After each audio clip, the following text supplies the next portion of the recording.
Funny business meeting మొదలుపెట్టే ముందు కొంచెం మన మనోహర్ గురించి చెప్పుకోవాలి.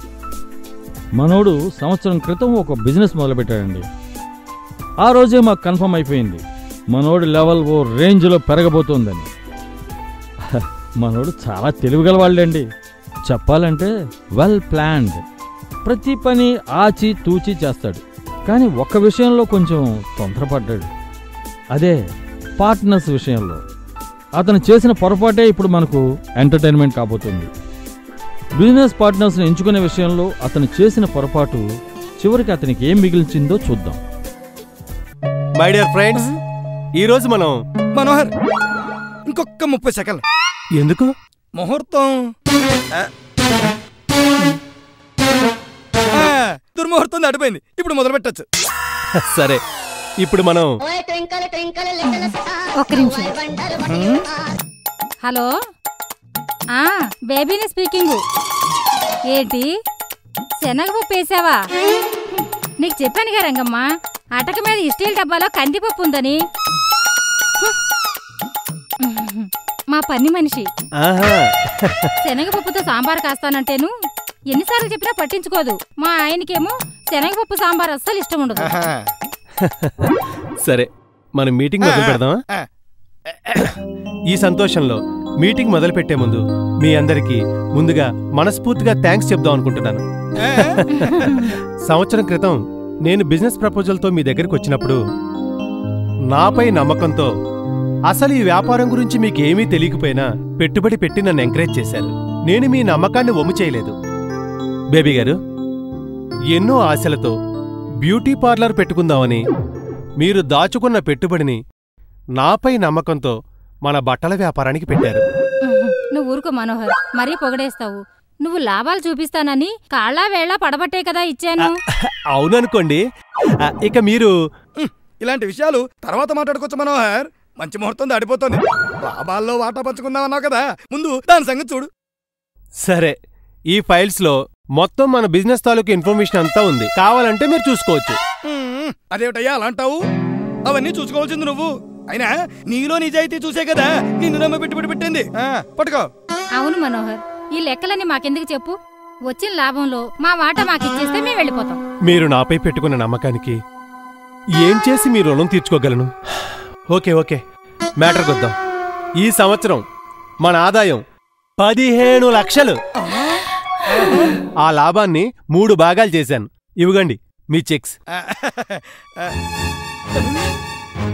ఇదేమిటయ్యా ఇలా చేశావు? 15 లక్షలు అనగానే శుభచక్రం మంచెక్కే వచ్చిందని మురిసిపోయాను. తీరా చూడొస్తే 5 లక్షల చెక్కు చేతిలో పెట్టాయేమిటయ్యా? శాస్త్రి గారు, కంగారు పడకండి. మీకు లెక్క సరిగ్గా అర్థమైనట్లేదు. మొత్తం మన ఆదాయం 15 లక్షలు. దానిని 3 వంతులు చేశాం. సో తలా 5 లక్షలు. ఏమిటమ్మా పెద్ద మనిషి మళ్ళీ ఇలా మోసం చేద్దాం అనుకుంటున్నాడు? ఉండు శాస్త్రి, నువ్వు కంగారు పడకు. మనోహరు నువ్వు అనుకునేలాంటి వాడు కాదు. నేను మాట్లాడతానుగా. మనోహర్, నువ్వు ఒకసారి చూడు, లెక్క ఎక్కడో తప్పినట్టుంది. ఇందులో కన్ఫ్యూజ్ అవడానికి ఏమీ లేదండి. వచ్చిన ఆదాయం 15 లక్షలు, పంచుకుంటే తలా 5 లక్షలు, అంతేగా? అలా ఎలా కుదురుతుందయ్యా? శాస్త్రి గారు, మీరు కంగారు పడకండి. మీకు లెక్క సరిగ్గా అర్థమైనట్లేదు. మీకు నేను వివరంగా చెప్తాను, రండి. మీరు కూడా రండి.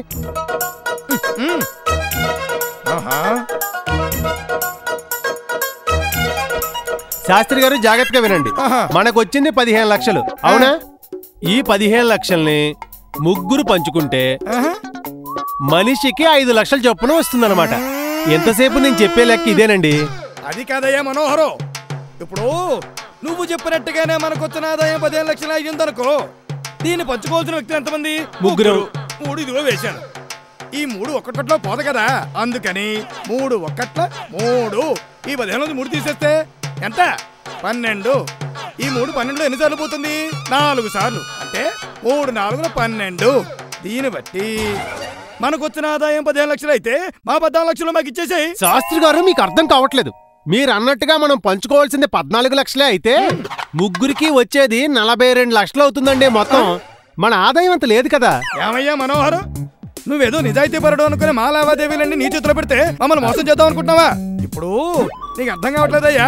నువ్వు చెప్పినట్టుగానే మనకొచ్చిన ఆదాయం 15 లక్షలు అయితే మనం ఉన్నది 3. 3 4 12. అవునా కదా? అవును. 3 1 3 12 3 15. అర్థమైందా? ఆ. నువ్వు చెప్పిన 15 లక్షలు వచ్చింది కదా, అబ్బా. కాబట్టి మా 15 లక్షలు మాకు ఇచ్చేయి. శాస్త్రి గారు మీకు అర్థం కావట్లేదు. కనీసం నువ్వన్నా వినమ్మా.